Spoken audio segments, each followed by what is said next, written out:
RTO inspector Kavita ಕಥೆಗಳು ಒಂದಲ್ಲ ಎರಡಲ್ಲ ಬಗೆದಷ್ಟು ಬೆಳಕಿಗೆ ಬರ್ತಾ ಇದೆ. ಆರ್ಟಿಒ ಇನ್ಸ್ಪೆಕ್ಟರ್ ಕವಿತಾ ಕರ್ಮಕಾಂಡ. ಕಚೇರಿಯಲ್ಲೇ ಬ್ರೋಕರ್ಗಳ ಬಾರ್ತಡೆಯನ್ನ ಮಾಡ್ತಾ ಇದ್ರಂತೆ ಕವಿತಾ.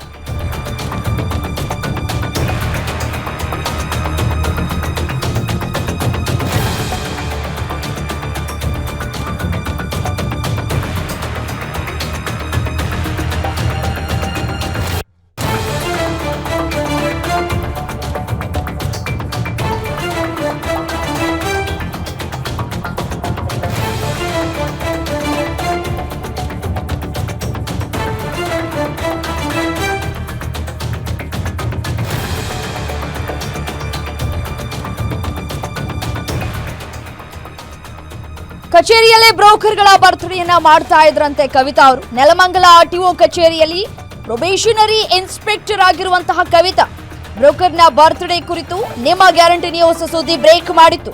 ವರದಿ ಪ್ರಕಟವಾದ ಬೆನ್ನಲ್ಲೇ ತನಿಖೆಯನ್ನ ನಡೆಸುವಂತೆ ಆರ್ಟಿಒ ಆಯುಕ್ತರು ಸೂಚನೆಯನ್ನ ಕೂಡ ಹೊರಡಿಸಿದ್ರು. ಸದ್ಯ ಜಂಟಿ ಆಯುಕ್ತರ ನೇತೃತ್ವದಲ್ಲಿ ಕವಿತಾ ಕರ್ಮಕಾಂಡದ ತನಿಖೆ ಸಾಗ್ತಾ ಇದೆ. ಇನ್ಸ್ಪೆಕ್ಟರ್ ಕವಿತಾ ಮೇಲೆ ಅಧಿಕಾರಿಗಳಿಂದ ಇಲಾಖಾ ತನಿಖೆ ಸಾಗ್ತಾ ಇದೆ. ತನಿಖೆಯಲ್ಲಿ ಆರ್ಟಿಒ ಇನ್ಸ್ಪೆಕ್ಟರ್ ಕವಿತಾ ಕರ್ಮಕಾಂಡ ಬಯಲಾಗಿದೆ. ಈ ಹಿಂದೆಯೂ ಸರ್ಕಾರಿ ಕಚೇರಿಯಲ್ಲಿ ಬ್ರೋಕರ್ಗಳ ಬರ್ತ್ಡೇಯನ್ನ ಆಚರಣೆ ಮಾಡ್ತಾ ಇದ್ರು. ಸರ್ಕಾರಿ ಕಚೇರಿಯಲ್ಲಿ ಸಂಭ್ರಮಾಚರಣೆಯನ್ನ ಮಾಡುವಂತಿಲ್ಲ ಅನ್ನೋ ರೂಲ್ಸ್ ಇದೆ. ಆ ರೂಲ್ಸ್ ಅನ್ನ ಬ್ರೇಕ್ ಮಾಡಿ ಬರ್ತ್ಡೇ ಪಾರ್ಟಿಯನ್ನ ಮಾಡಿದ್ದಾರೆ. ನಿಯಮ ಇದ್ರೂ ಕೂಡ ಅದನ್ನ ಉಲ್ಲಂಘಿಸಿ ಬ್ರೋಕರ್ ಹುಟ್ಟುಹಬ್ಬ ಆಚರಣೆಯನ್ನ ಮಾಡಿದ್ದಾರೆ. ತನಿಖಾಧಿಕಾರಿ ಬಳಿ ಇದೆ ಈಗಾಗಲೇ ಒಂದಷ್ಟು ಹುಟ್ಟುಹಬ್ಬ ಆಚರಣೆಯ 4 ವಿಡಿಯೋಗಳು. ನಿಮ್ಮ ಗ್ಯಾರಂಟಿ ನ್ಯೂಸ್ ಸುದ್ದಿಯನ್ನ ಬ್ರೇಕ್ ಮಾಡಿದ ಬೆನ್ನಲ್ಲೇ ಇದೀಗ ತನಿಖೆ ಆರಂಭವಾಗಿದೆ. ಸದ್ಯ ಜಂಟಿ ಆಯುಕ್ತರ ನೇತೃತ್ವದಲ್ಲಿ ಕವಿತಾ ಕರ್ಮಕಾಂಡದ ತನಿಖೆ ಚುರುಕುಗೊಂಡಿದೆ. ಈ ಹಿಂದೆಯೂ ಕೂಡ ಇದೇ ರೀತಿಯಾದಂತಹ ಪ್ರಕರಣದಲ್ಲಿ ಭಾಗಿಯಾಗಿದ್ರು. ಯಾವಾಗ ಗ್ಯಾರಂಟಿ ನ್ಯೂಸ್ ಸುದ್ದಿಯನ್ನ ಬ್ರೇಕ್ ಮಾಡ್ತೋ ಅದಾದ ನಂತರ ಇನ್ಸ್ಪೆಕ್ಟರ್ ಕವಿತಾ ಮೇಲೆ ಇಲಾಖಾ ತನಿಖೆ ಆರಂಭವಾಗಿದೆ. ಆರ್ಟಿಒ ಇನ್ಸ್ಪೆಕ್ಟರ್ ಕವಿತಾ ಕರ್ಮಕಾಂಡ ತನಿಖೆಯ ನಡೆಯುವಂತಹ ಸಂದರ್ಭದಲ್ಲಿ ಬಯಲಾಗಿದೆ. ನೋಡಿ, ದೃಶ್ಯಾವಳಿಗಳಲ್ಲಿ ಕೂಡ ಗಮನಿಸ್ತಾ ಇದ್ರಿ. ನಿಯಮಗಳಿದೆ. ಸರ್ಕಾರಿ ಕಚೇರಿಯಲ್ಲಿ ಯಾವುದೇ ರೀತಿಯಾದಂತಹ ಸಂಭ್ರಮಾಚರಣೆಯನ್ನ ಮಾಡುವಂತಿಲ್ಲ ಅಂತ ಹೇಳಿ, ಆದರೂ ಕೂಡ ಆ ಎಲ್ಲ ರೂಲ್ಸ್ಗಳನ್ನ ಬ್ರೇಕ್ ಮಾಡಿ ಹುಟ್ಟು ಹಬ್ಬವನ್ನ ಆಚರಣೆ ಮಾಡಿದ್ದಾರೆ. ಇದು ಮೊದಲನೆಯ ಪ್ರಕರಣ ಅಂತೂ ಅಲ್ವೇ ಅಲ್ಲ. ಈಗಾಗಲೇ 4-5 ವಿಡಿಯೋಗಳು ಕೂಡ ಲಭ್ಯವಾಗಿದೆ ತನಿಖೆ ನಡೆಯುವಂತಹ ಸಂದರ್ಭದಲ್ಲಿ. ಇದೇ ವಿಚಾರಕ್ಕೆ ಸಂಬಂಧಪಟ್ಟಂತೆ ಮತ್ತಷ್ಟು ಡೀಟೇಲ್ಸ್ ಕೊಡ್ತಾ ಹೋಗ್ತಾರೆ ಮೆಟ್ರೋ ಬ್ಯೂರೋ ಹೆಡ್ ಉಲ್ಲಾಸ್ ದೂರವಾಣಿ ಸಂಪರ್ಕದಲ್ಲಿದ್ದಾರೆ. ಉಲ್ಲಾಸ್, ಈ ಕವಿತಾ ಅವ್ರ ಕಥೆಗಳು ಒಂದಲ್ಲ ಎರಡಲ್ಲ ಬಗೆದಷ್ಟು ಬಯಲಾಗ್ತಾ ಇದೆ. ಸದ್ಯಕ್ಕೆ ಇನ್ಸ್ಪೆಕ್ಟರ್ ಕವಿತಾ ಮೇಲೆ ಸದ್ಯ ಜಂಟಿ ಆಯುಕ್ತರು ತನಿಖೆಯನ್ನ ನಡೆಸ್ತಾ ಇದ್ದಾರೆ. ತನಿಖೆ ಹೇಗ್ ಸಾಗ್ತಾ ಇದೆ? ತನಿಖೆಯಲ್ಲಿ ಇನ್ನೂ ಎಷ್ಟು ಕರ್ಮಕಾಂಡಗಳು ಬಯಲಾಗ್ತಾ ಇದೆ ಅಂತ ಹೇಳಿ. ರಮ್ಯಾ, ಕಳೆದ 2 ದಿನಗಳಿಂದ ಗ್ಯಾರಂಟಿ ನ್ಯೂಸ್ ಒಂದು ವರದಿಯನ್ನ ಪ್ರಸಾರ ಮಾಡಿತ್ತು.